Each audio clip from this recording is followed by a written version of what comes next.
On Wednesday, 28 million registered voters will make their mark and elect new national and provincial governments. It's more than time for indecisive voters to make up their minds. In the home straight to the 29th of May, Johannesburg Journal is looking into what the biggest parties nationally have to offer. The order in which the different parties are presented was decided by a draw. I'm Julien Trévian, you're watching Manifesto Explained on Johannesburg Journal. Today we focus on ActionSA. These are the second elections for the party founded by former Joburg Mayor Herman Mashaba. It could get around 2% of the national vote. The party presents itself as an alternative to the political establishment and wants to give hope to disillusioned South Africans. It offers a well-funded manifesto. ActionSA has 6 areas of priority: economic growth and inclusion, the energy and water crises, education, law and order, social support, and governance. An ActionSA government would seek to develop foreign investment and public-private partnerships by removing limitations. Government procurement criteria would be reviewed to remove corruption, and public works projects would be launched, such as the upgrade of high-volume rail lines and roads. The party plans to reclaim abandoned buildings and factories for private development and incentivize businesses that settle in cities. ActionSA's manifesto plans for an opportunity fund dedicated to tertiary education, entrepreneurial funding, or infrastructure development. A 5% company tax replacing black economic empowerment would fund it. A universal basic income stimulus is also in the pipeline. It is expected to boost economic growth by 2 percentage points and create 1.6 million jobs. Overall, the party wants to create 4.8 million jobs by 2029.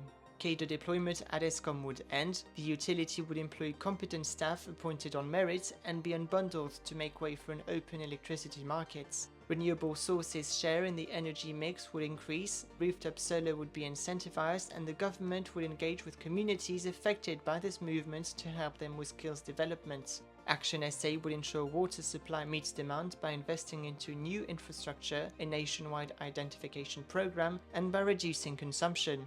The party would work towards equal access to education by developing learner transport and boarding houses. It would timely deliver learning material and eradicate pit latrines. A 1:25 teacher-pupil ratio would be achieved. A target of 90% literacy among 10-year-old students is set for 2035. The departments of basic education and higher education and training would merge. Union influence would disappear. Tertiary education's funding model would be revised and new universities would open. ActionSA wants to expand the SAPS and improve police presence with better trained officers. The party considers the devolution of policing powers to competent local governments. Specialized crime units would be created and political interference eliminated. The NPA's budget would increase with funds allocated from Parliament. Harsher criminal sentences would be voted and violent criminals would lose their right to parole. The civil service would be trained to recognize corruption. A new Chapter 9 anti-corruption agency would receive a fixed share of the state budget. Specialized centers would offer gender-based violence victims medical, legal, and psychological support. Border controls would strengthen, and the Department of Home Affairs would be reformed for South Africans and foreigners to easily obtain ID documents or legally enter the country.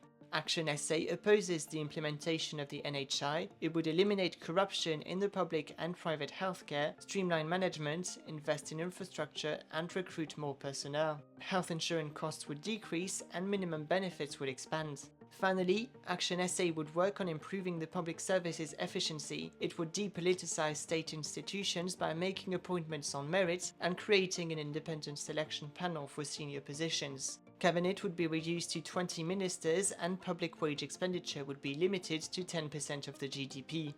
This takes us to the end of this explainer. Thank you for watching. You can support Johannesburg Journal by subscribing and by liking, commenting and sharing this video. Manifesto Explained will be back tomorrow with the last episode focused on the economic freedom fighters. Until then, Salagatli.